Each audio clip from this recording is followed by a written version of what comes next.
Desigualdades sociais. É lei da natureza a desigualdade das condições sociais? Que pergunta, hein? Por que esta pergunta? Vem lá o despotismo esclarecido, as ideias de que se alguém é rei é porque Deus quis que ele fosse rei. Logo, ele tem um privilégio em relação ao vilão. O vilão aí é quem vive na vila, né? O vilão é aquele que não tem terra, vive de vassalagem, vive com as migalhas que o dono, o nobre dá para eles. E aí? É Deus que criou essas leis naturais? Foi Deus? Não! É obra do homem e não de Deus. É obra do homem e não de Deus. Então essa ideia da graça, eu tenho a graça porque se eu sou rico é porque Deus me abençoa, se ele é pobre é porque ele não é abençoado. E tem aqueles mais ainda desequilibrados que dizem: eu não aceito a minha condição perante Deus e vou lutar. Perante Deus não, perante a você mesmo, perante a sociedade. Simples assim. Agora, não é porque você tem uma religiosidade, uma espiritualidade, que isso faz de você um ser que tenha mais direitos sociais do que outro. Essa é uma questão importante. Uma vez, um conhecido, foi falar com um palestrante famoso, entre aspas, famoso aí. Ele chegou para a pessoa e falou: eu não entendo isso. Você, um palestrante de tanto conhecimento, não tem um carro. Talvez não ter um carro seja uma provação para ele. Você está submetido a algumas tentações. Talvez, se ele se equilibrasse, se ele fosse mais prudente, ele poderia juntar dinheiro para ter um carro. Talvez, de acordo com a aprovação dele, ele poderia ser prudente, juntar dinheiro e as contingências da vida fizesse sempre com que ele gastasse o dinheiro que ele estava juntando. Não podemos saber. São questões múltiplas que envolvem a vida em sociedade. Então, essa ideia não é obra de Deus.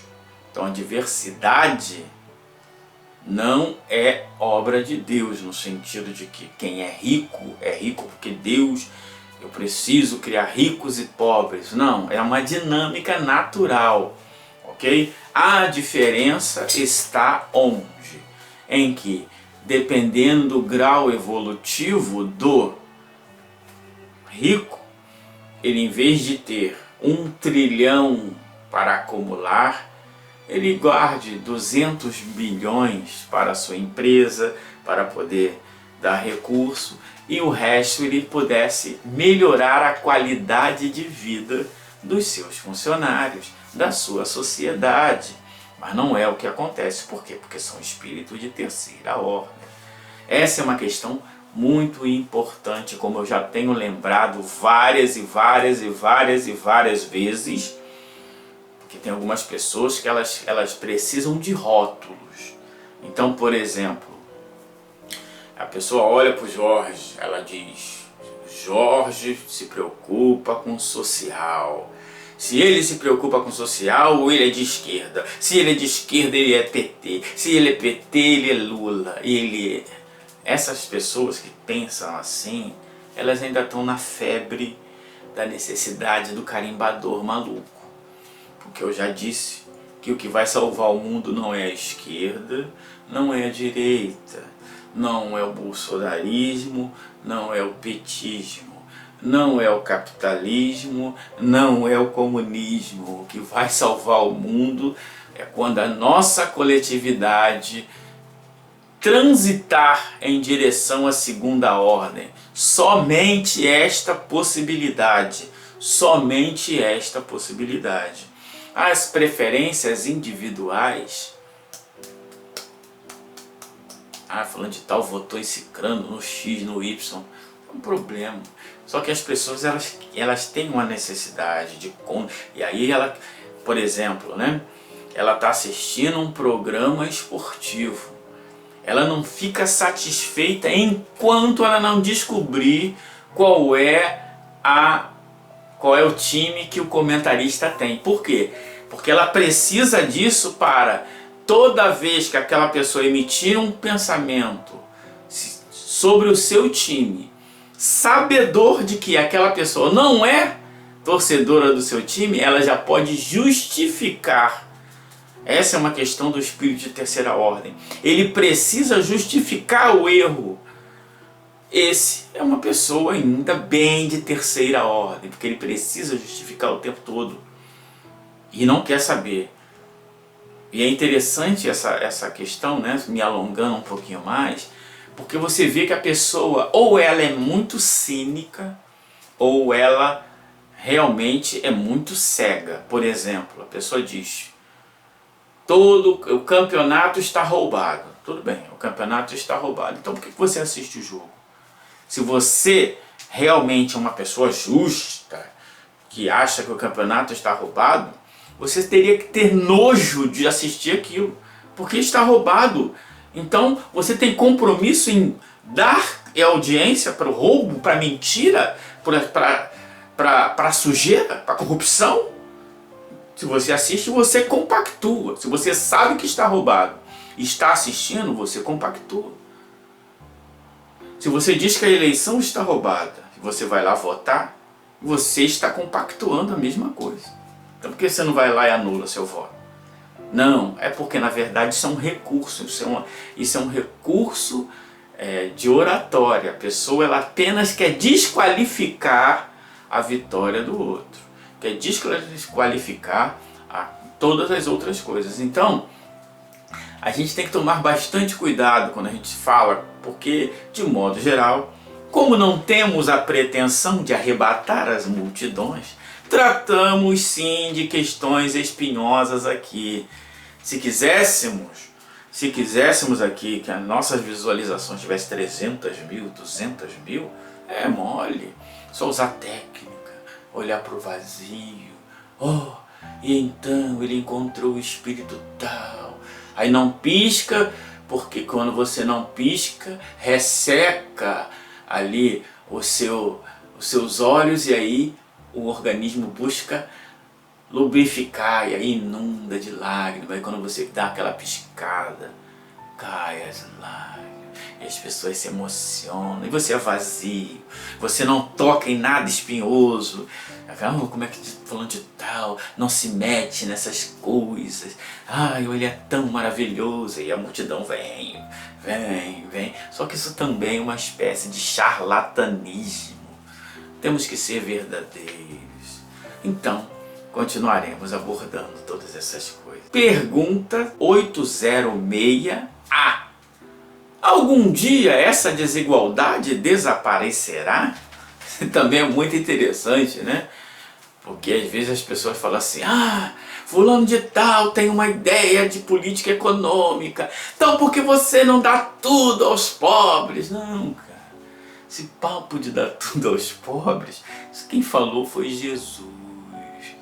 Vá, vende tudo que tem e dá aos pobres. Isso aí não é... As pessoas gostam dos estereótipos, né? Gostam dos estereótipos. Peraí, é isso? Jesus já disse, né? Pobre sempre tereis convosco. Pobres, isto é, alguém que está numa situação da sociedade econômica abaixo de outras. Agora, pobre não é sinônimo de miserável, de morto de fome. Ser pobre não é sinônimo de não ter acesso à educação, à cultura, ao lazer, à vestimenta, saúde, todas essas coisas. São coisas diferentes. Então, a pergunta é interessantíssima, né? Desigualdade desaparecerá, né? Não, porque se o comunismo entrar no Brasil, as pessoas vão dividir as casas. Eu não sei de onde as pessoas tiram essas coisas, inventam, né? que o comunismo tudo vai ser dividido, não é mesmo? Porque pela desigualdade das aptidões, a gente sabe que isso não prospera. Então a diferença é que o lucro aqui de cima não vai ser para o uso exclusivo e definitivo de um ou de uma família, e sim pode ser diluído para que todos tenham os benefícios da sociedade. Essa é uma história que se fala por aí, né? Mas, voltando à questão antes da pergunta A, que não é uma ideia política, econômica que vai salvar o mundo. Que vai salvar o mundo são bons espíritos, boas pessoas, menos egoístas. Então, e aí? A desigualdade vai desaparecer da Terra? Todos vão ganhar o mesmo salário? Todos terão as mesmas poupanças e as mesmas contas bancárias? Eterna somente as leis de Deus o são. Não vês que dia a dia ela gradualmente se apaga? Desaparecerá quando o egoísmo e o orgulho deixarem de dominar. Peraí, não é quando o capitalismo tomar o mundo? Não é como o comunismo tomar o mundo? Não é como o anarquismo tomar o mundo? Não, quando desaparecerá? Quando o egoísmo e o orgulho deixarem de predominar. O egoísmo e o orgulho predominam entre os capitalistas, predominam entre os comunistas, predominam em toda a Terra. Restará apenas as desigualdades do merecimento. Desigualdades do merecimento. Cuidado aqui. Não existe meritocracia. Não existe. Por quê? Existem as desigualdades das condições sociais.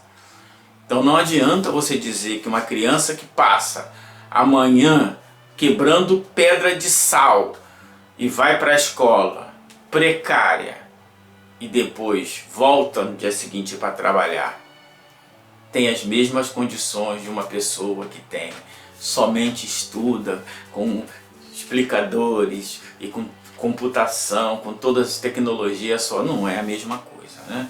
Então, o merecimento aí é no sentido de fruto do trabalho. Merecimento aí é fruto do trabalho e não necessário do trabalho de uma encarnação. Não necessário o trabalho de uma encarnação. Essa é uma questão fundamental também.